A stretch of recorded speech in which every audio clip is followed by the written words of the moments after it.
की वैल्यू निकालते हैं ना, तो x m minus x n जो है ना, ये लेस देन एप्सिलॉन है। ठीक है, ये कॉन्सिक्वेंस की डेफिनेशन है। उसके बाद ये कंप्लीट की डेफिनेशन है। The x is said to be complete if every Cauchy sequence in x converges converges to a point of x. ठीक है, ये डेफिनेशन हमने लास्ट टाइम किया था। और इसकी जो एग्जांपल है वो रियल लाइन, यानी जो कंप्लीट मैट्रिक्स स्पेस, वो जिसमें हर कॉची सीक्वेंस जो है ना वो कन्वर्जेंट हो, यानी जितने भी कॉची सीक्वेंसेस हैं वो कन्वर्जेंट होनी चाहिए। ठीक है, अब कॉची सीक्वेंस जो है ना वो तो बहुत सारी बन सकती हैं रियल नंबर्स में। अगर आप देखें तो अगर कोई भी एक पॉइंट भी अगर आप रियल नंबर से निकाल देते हैं तो वो जो स्पेस है वो फिर कंप्लीट नहीं होगी वहाँ, क्योंकि वहाँ पे कॉची सीक्वेंस कन्वर्जन नहीं होगी। ठीक है, लेकिन अगर आप पूरी रियल नंबर लाइन लेते हैं तो रियल नंबर जो है ना वो कंप्लीट स्पेस है। टेस्ट नंबर भी कंप्लीट स्पेस है, रियल नंबर कंप्लीट स्पेस है। जो कॉची क्राइटेरिया पहले जो आपने पढ़ा होगा रियल एनालिसिस 1 में, उसमें ये प्रूव किया है कि जो कॉची सीक्वेंस है ना वो रियल नंबर में कन्वर्जेंट होती है। ठीक है, अगर रियल नंबर में से हम कोई एक भी निकाल देते हैं तो वो जो आर माइनस ए बनेगा, ये देखिए नजर आ रहा है आपको, आर माइनस ए जो है, ये जो स्पेस बनेगी, ये जो सेट बनेगा, ये कंप्लीट नहीं होता, क्योंकि हो सकता है कोई इसमें जो पॉइंट जिस पे जो आपने माइनस किया है यहाँ पे को सीक्वेंस कन्वर्जेंट हो। ठीक है, कोई सीक्वेंस जो है, जैसे एक सीक्वेंस 1/n होता है ना, 1/n जो उसकी लिमिट क्या होती है, 0। 1/n जो है ना उसकी लिमिट 0 है। तो अगर आप ए को 0 ले लें, आर माइनस 0 कर दें, तो इसका मतलब कि वो जो कॉची सीक्वेंस है वो कन्वर्जेंट नहीं होती। इसकी हमने एग्जांपल जो है ना वो की थी पहले। यानी ए की कोई भी पॉइंट आप निकाल देते हैं तो जो कॉची सीक्वेंस है वो कन्वर्जेंट नहीं, वो पॉइंट ऑफ कन्वर्जेंस हो सकता है ना, जो पॉइंट लें वो कन्वर्जेंस पॉइंट हो सकता है, वो लिमिट पॉइंट हो सकता है। तो अगर आप उसको माइनस करेंगे तो वो जो सेट आएगा वो कंप्लीट नहीं होगा। ठीक है, वो कंप्लीट नहीं बन सकता। आप देखें जैसे 1/, सीक्वेंस है तो मैं इसकी जो लिमिट वो 0 है। अगर मैं इसको सीक्वेंस को ले लेता हूँ 1/n+a ले लेता हूँ और a को मैं निकाल देता हूँ उसमें से। ठीक है, तो अब 1/n+a जो सीक्वेंस आएगी वो तो a पे कन्वर्जेंट है ना। ठीक है, तो वो a को मैं निकाल देता हूँ तो सेट जो है ना जो आएगा वो क्लोज नहीं होगा, यानी कि वो कंप्लीट नहीं होगा। ठीक है, इसी तरह से जो रैशनल नंबर्स हैं वो भी इनकम्प्लीट स्पेस है, क्योंकि रियल नंबर में कई ऐसे एग्जांपल्स हैं, कई ऐसी जो कई सीक्वेंसेस हैं जिनकी जो लिमिट है वो इरेशनल आ गई है। इसलिए ये जो सर है ये भी क्यू जो ना ये भी इनकम्प्लीट है। और जो क्यू में जो कोई सीक्वेंस है वो कन्वर्जेंट नहीं होगी। इस तरह कोई भी ओपन इंटरवल लेते हैं अभी इन स्पेस है, क्योंकि इसमें भी ए भी दो वैल्यूज हम निकाल दी हैं। तो इस तरह की कॉन्सिक्वेंस हो सकती है जिसकी जो लिमिट है वो ए होगी या बी होगी। अगर उसको निकाल देंगे तो फिर कन्वर्जेंट नहीं होगी। ठीक है, आगे ये वही दी हुई है इसने कि जो सीक्वेंस 1/n है तो ये इस इंटरवल में कन्वर्जेंट नहीं है, 0/1 में कन्वर्जेंट नहीं है, इसने 0 जो निकाल दिया है इसमें से। ठीक, 0 टू इन्फिनिटी भी आप ले सकते हैं इसमें इंटरवल जो है, जीरो को ना लें तो फिर ये सीक्वेंस कन्वर्जेंट नहीं होगी। तो 0/1 भी इनकम्प्लीट स्पेस है, एक्स को अगर हम 0/1 ले लेते हैं। ठीक है, तो ये फ्यू एग्जांपल इनकम्प्लीट की जो पीछे लास्ट टाइम किया था। ठीक है,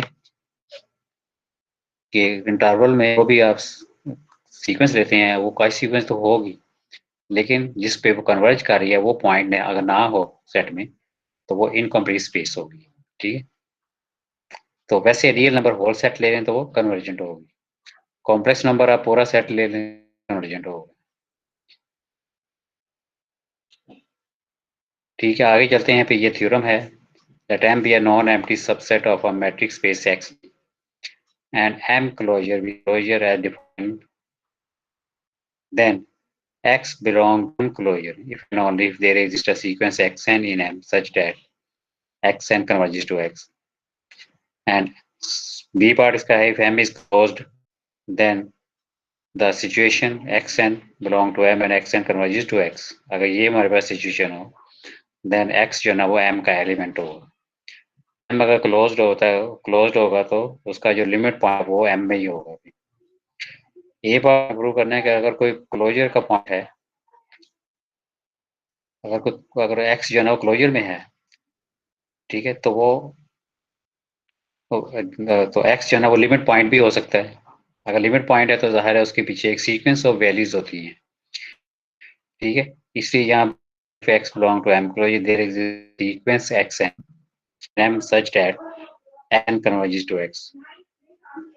यानी लिमिट के करीब जो है ना क्योंकि बहुत सारी वैल्यूज होती हैं, इसलिए उसको हमने एक सीक्वेंस ऑफ वैल्यूज कह दिया. सीक्वेंस ऑफ वैल्यूज है जो कि एक्स को कन्वर्ज करती हैं, ठीक है. जैसे 1/n की जो लिमिट है वो 0 होती है, तो 0 के करीब जो है ना सीक्वेंस की बहुत सारी टर्म्स होंगी. जैसे 1/1000 है, 1/1000 है, 1/1002 है.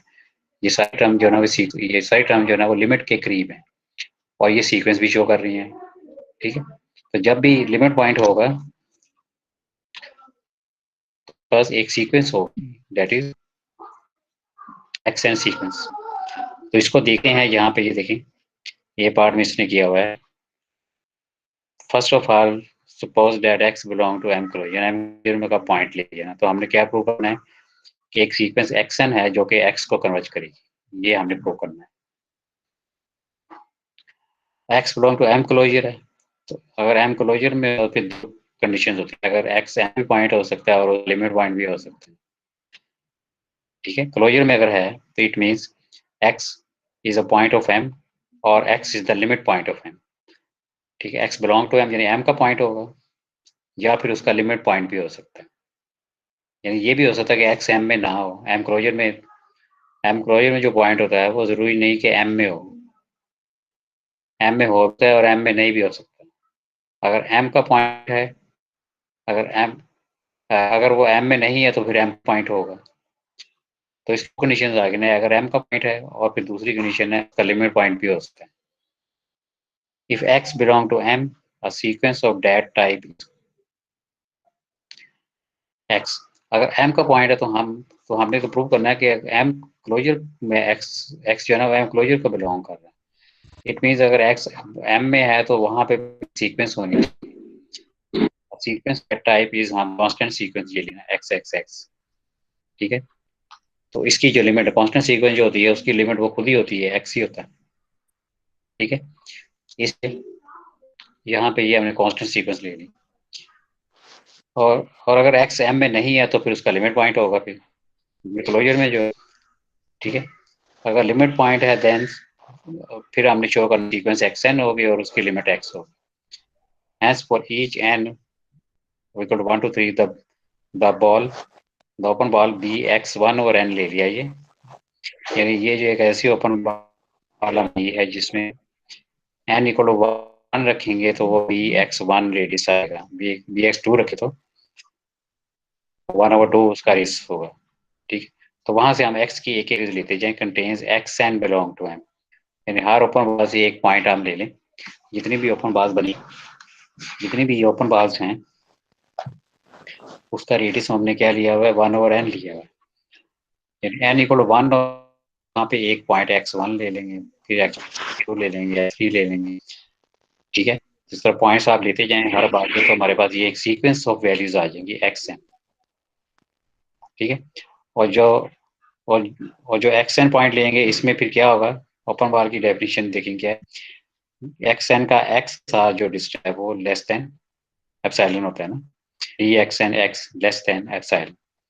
तो यहाँ पे आ जाएगा d x n x less than 1/n आ जाएगा.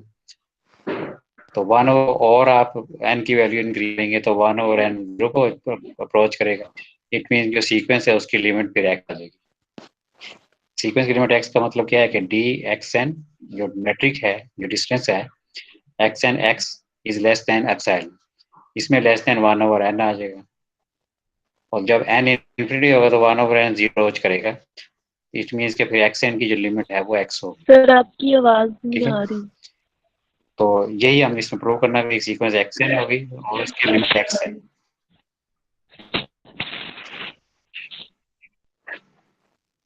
हेलो। उसके बाद कन्वर्सली जो है इसको प्रूव करते हैं हम।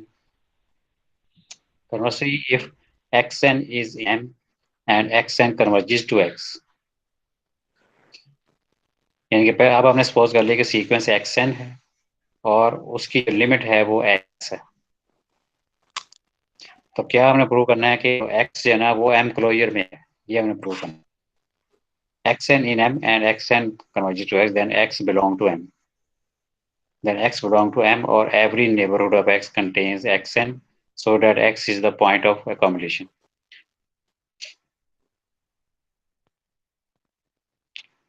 xn जो है ना वो m में हमने पॉइंट लिया है, ठीक है। तो x जो है m में होगा या फिर उसका जो पॉइंट हो सकता है, ठीक है, क्योंकि लिमिट है ना, सीक्वेंस की जो लिमिट है वो गया है x, ठीक है। तो x या तो m में होगा या फिर वो उसका लिमिट पॉइंट हो सकता है,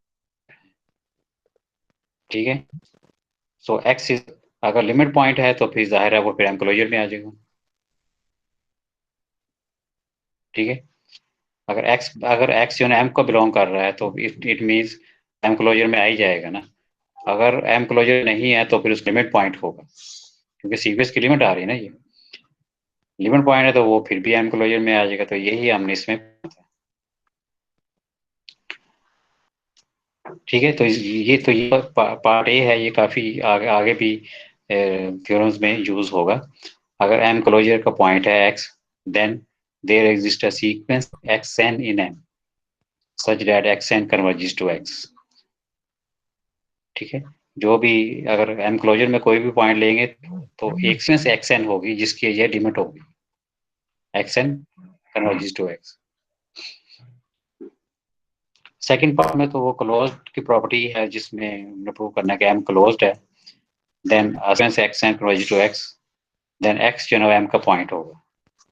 अगर क्लोज्ड होगा तो जाहिर है वो जो लिमिट है वो तो m में ही होगी फिर, ठीक है। m इज क्लोज्ड, देन हमें पता है if m is closed m equal to m closure, ठीक है। तो अगर आप सीक्वेंस एक्स एन की लिमिट x है तो फिर ये जो x है ये m का पॉइंट ही होगा, यानी क्लोज सेट में जो लिमिट है वो उसका पॉइंट ही होगा। यही इसमें बताना था पार्ट बी में ना। उसके बाद अगला थ्योरम ये है कंप्लीट स्पेस,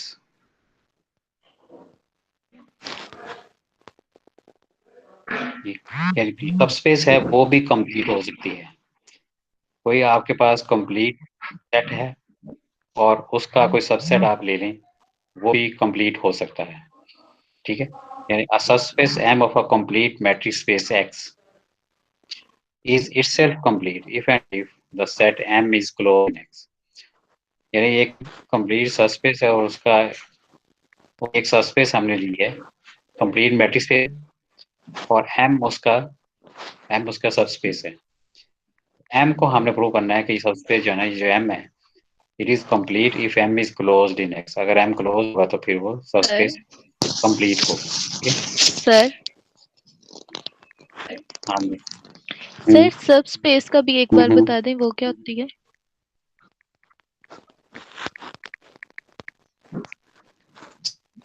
सब जो है ना ये तो सबसेट ही होता है ना उसका, सब स्पेस ठीक है। सबसेट होता है। सब स्पेस की जो आप कंडीशन भी हैं जो आप फुलफिल करते हैं, वो जो alpha x one plus beta one,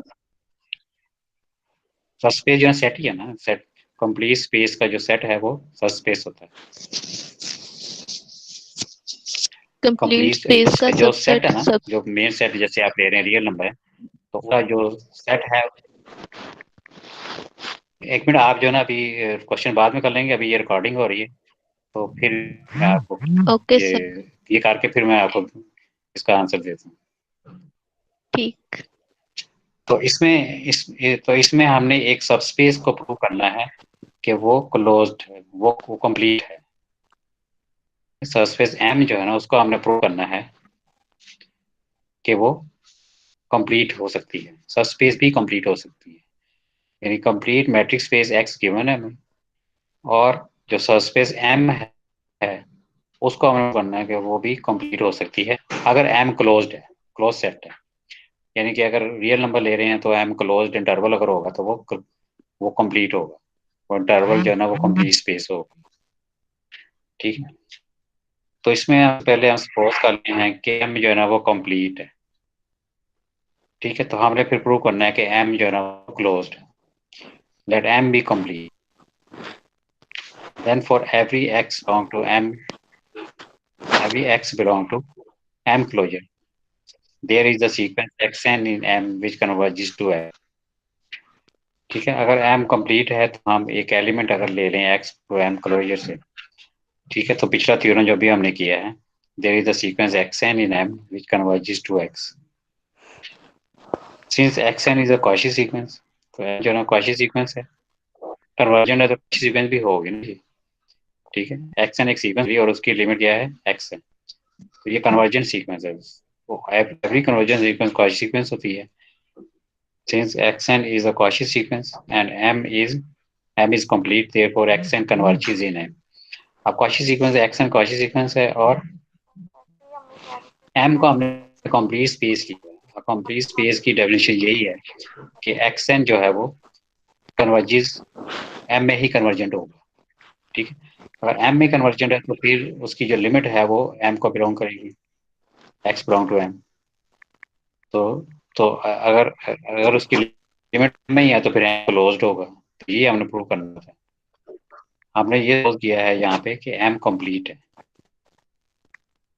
ठीक है, तो वो प्रूव हमने करना है कि एम क्लोज्ड है। कंप्लीट हो तो वो क्लोज्ड होगा, अगर क्लोज्ड होगा तो हमने प्रूव करना है कि ये कंप्लीट है। ठीक है, कन्वर्सली में आप ये प्रूव करेंगे, if m is closed let m be a close set. और इसको अब हमने कंप्लीट प्रूव करना है। Let m be a closed and x n is a Cauchy sequence in m, then x n converges to x. Cauchy sequence ये ले लेते हैं क्योंकि हमने कंप्लीट प्रूव करना है, इसलिए Cauchy सीक्वेंस खुद हम लेंगे। xn एक Cauchy sequence ले ली, then xn converges to x, which implies that x belong to M closure. xn जो उसकी लिमिट, जो भी लिमिट है वो x हम ले लेते हैं। ठीक है, अब ये x अगर लिमिट पॉइंट है तो फिर ये M क्लोजर में आ जाएगा। लेकिन लेकिन M जो ना क्लोज सेट भी है, तो क्लोज सेट में क्या होता है, M और M क्लोजर इक्वल होते हैं, इसलिए जो x जो M का भी पॉइंट होगा। अगर x M का पॉइंट है तो मीन Cauchy सीक्वेंस फिर M में ही कन्वर्जेंट है, और एम में कन्वर्जेंट है तो फिर एम जो है वो कंप्लीट हो। ठीक, तो इस थ्योरम में हमने ये प्रूव करना था कि जो सबस्पेस एम है ना, अगर वो क्लोज्ड है तो फिर वो कंप्लीट होगी, और अगर वो कंप्लीट है तो फिर वो क्लोज सेट भी होगा। ठीक, यानी कि मीनिंग ये है कि जो क्लोज सेट है वो कंप्लीट होता है। ठीक है, और जो कंप्लीट है वो क्लोज सेट भी होता है। ये हमने इसमें प्रूव किया है थ्योरम में।